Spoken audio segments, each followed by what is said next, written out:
Hi, everyone, and welcome to our weekly analysis of the stock market. So, as usual, today we will go over the major events that will occur next week and try to identify some opportunities that we may take in order to enrich our portfolio.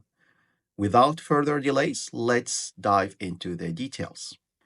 Last week was mainly marked by the 50 basis interest rate cut that was released on Wednesday.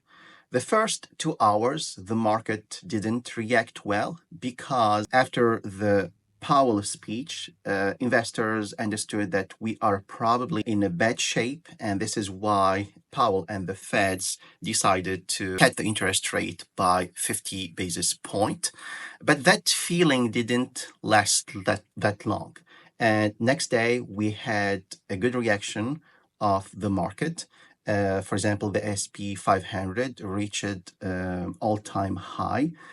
Also, all the tech-related companies reacted well, especially Tesla, Nvidia, Microsoft, Broadcom, all these companies, and let's say all the market reacted well to this new interest rate cut.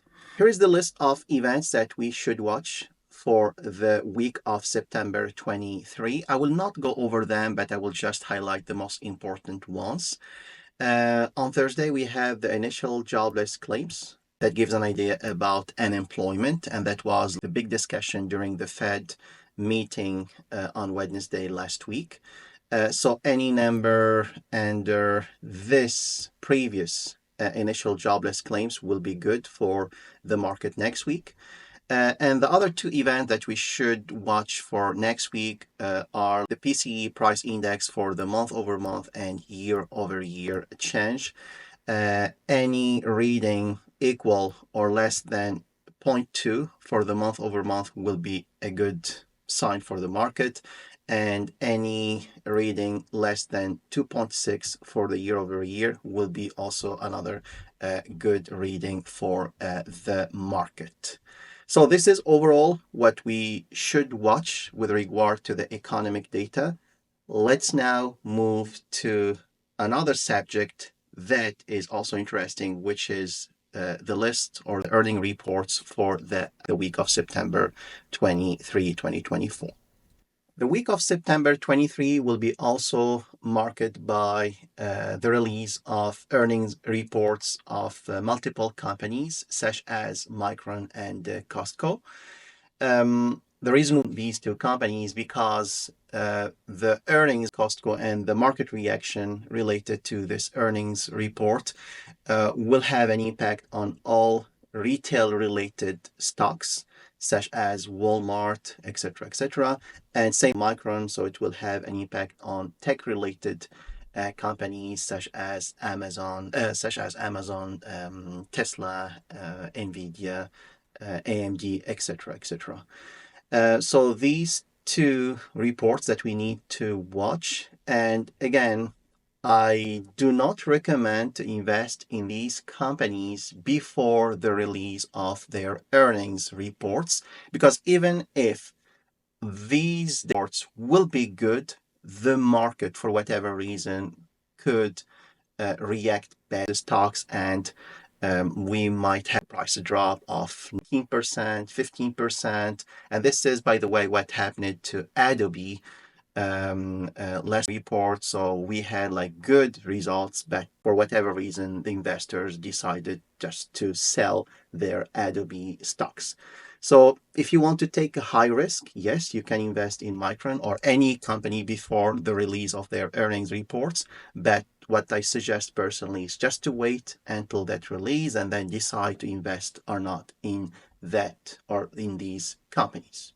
Before we move further, I want to highlight something that we should all be aware of. Honestly, I don't think that we have any problems with the economic data and any major issues in the market and in the economy overall. So all the economic data are good, and I think the Fed is doing a good job, even if we had a sort of delay in the interest rate cut. But I think they adjusted that, and we are heading to new highs in for all big and all actually most of the companies in the stock market. The only problem here and the issue that we should all be aware of is like what is happening in Europe and in the Middle East, because we should understand that the eruption of a war that will involve parties in Europe, Middle East, and the US will cause or will have a bad impact on the world economy. And this will lead to a recession, not just in the US, but in the world. So, this is something that we should watch and be aware of. And this is honestly, for me, this is the most important thing that we need to be aware of. Let's now move to the technical analysis of the week of September 23. So last time we said that if the interest rate cut will be 50 basis point, so this will lead the market to new highs, and this is what exactly happened. So again, that was our analysis last week. And we said that if that interest rate cut will be 25 basis points. So this will lead the market to a level of $550 and probably less. But again, let's stay with this momentum that we actually predicted last week. And if this will continue and the momentum will continue, so this will lead the SP 500 to new highs for the upcoming 4 or 6 months. Let me here zoom in and see what happened and just try to go to the 30 minutes. So as you can see in this snapshot, the market moved up to 571 and then went down to this resistance level of 565 and then tried or started going up again to hopefully new highs the upcoming weeks. So the fact that the price changed its direction at this level, and again, the support level was drawn last week. So this is here a good sign, and this means that this is a good resistance point. And if we stay above this level of 565, so this means that we are in a good shape and we are in let's say a green zone that will lead us to new highs.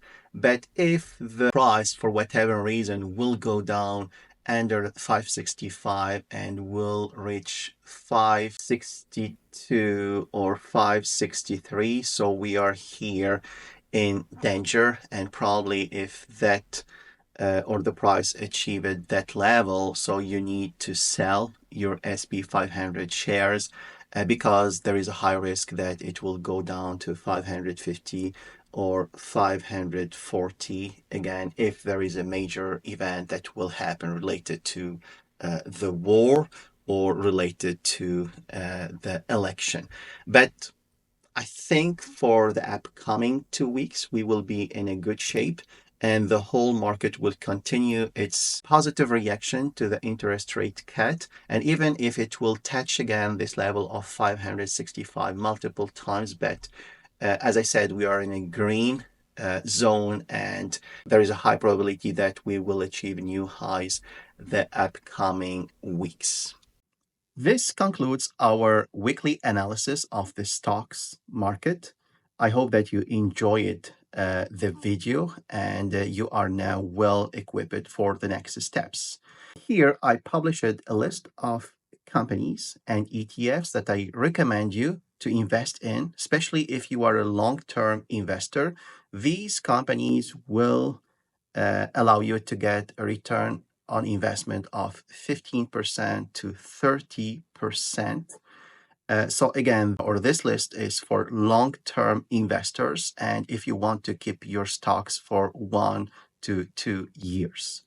Thank you all for watching and happy trading.